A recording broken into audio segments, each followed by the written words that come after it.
Halo misi dengan sopang dengan blog sok nolu mapung lehora kunut siru sengolu 2025 চনৰ আলিয়া লিগাং শিলং হলো মিগম ইয়ামবেক চলা গዶ নলু আপুঙম লংকান বিখনা চেষ্টা কৰি নলু কাটো আপুঙ চঙলু ক মিগম ইয়ামবেক চলা সুপাক আলিয়া লিগা 2025 চনৰ আলিয়া লিগা চঙলু ক মিগম ইয়ামবেক চলা সুপাক মলু ইয়ামবম না গদা কুঙলু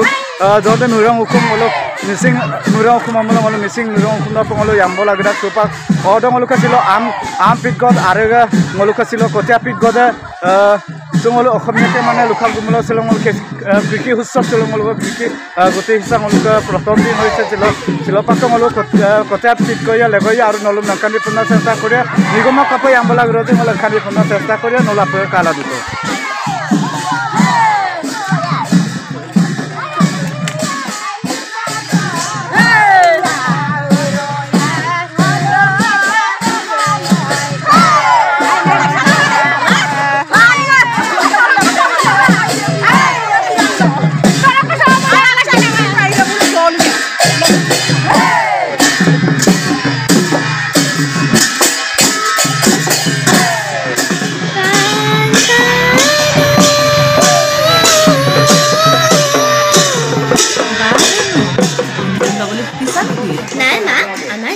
কুঞ্জলতা পেগু তাই গাই আছে বৰ ভাল কথা তুমি এবাৰ ঘুনাখতে লিগাং চাবলৈ যাম ওলাবা কি লিগাং বুজা নাই মা লিগাং মানে আলিয়াৰ লিগাঙৰ কথা কৈছো ফাগুন মাহৰ প্ৰথম বুধবাৰে এই উৎসৱ উদযাপন কৰা হয় মই দেখোন আজিলৈকে দেখাই নাই ধুনু অসমৰ এটা প্ৰধান জনগোষ্ঠী হৈছে মিচিং জনগোষ্ঠী মিচিংসকল অসমৰ দ্বিতীয় সংখ্যাগৰিষ্ঠ জনগোষ্ঠী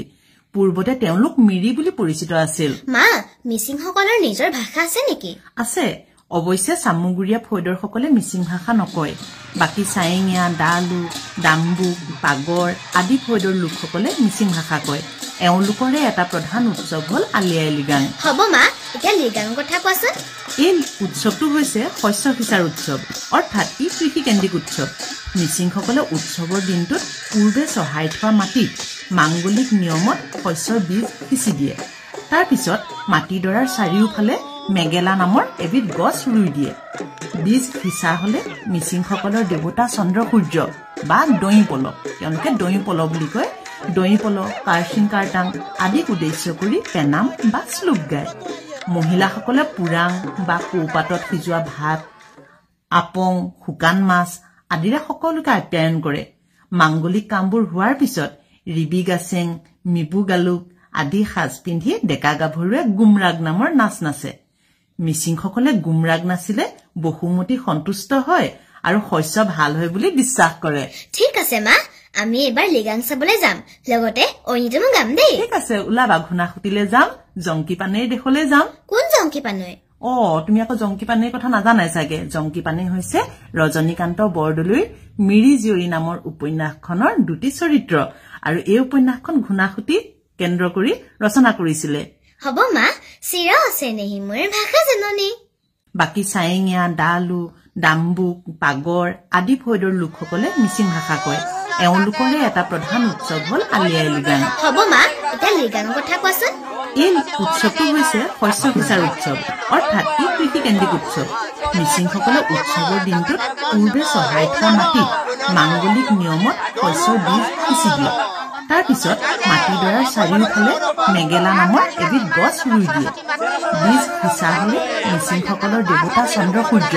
বা দৈ পলক তেওঁলোকে দৈ পলক বুলি কয় দৈ পলক কাৰ্চিং কাৰ্টাং আদিক উদ্দেশ্য কৰি পেনাম বা শ্লোক গায় মহিলাসকলে পুৰাং বা কৌপাতত সিজোৱা ভাত আপং শুকান মাছ আদিৰে সকলোকে আপ্যায়ন কৰে মাংগলিক কামবোৰ হোৱাৰ পিছত ৰিবি গাছেং মিবু গালুক আদি সাজ পিন্ধি ডেকা গাভৰুৱে গুমৰাগ নামৰ নাচ নাচে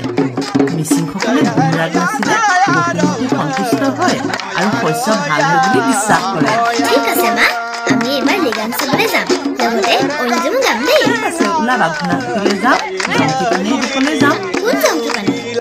তুমি আকৌ জংকি পানেৰ কথা নাজানাই চাগে জংকি পানে হৈছে ৰজনীকান্ত বৰদলৈৰ মিৰি জীয়ৰী নামৰ উপন্যাসখনৰ দুটি চৰিত্ৰ আৰু এই উপন্যাসখন ঘুনাখুতি কেন্দ্ৰ কৰি ৰচনা কৰিছিলে হ'ব মা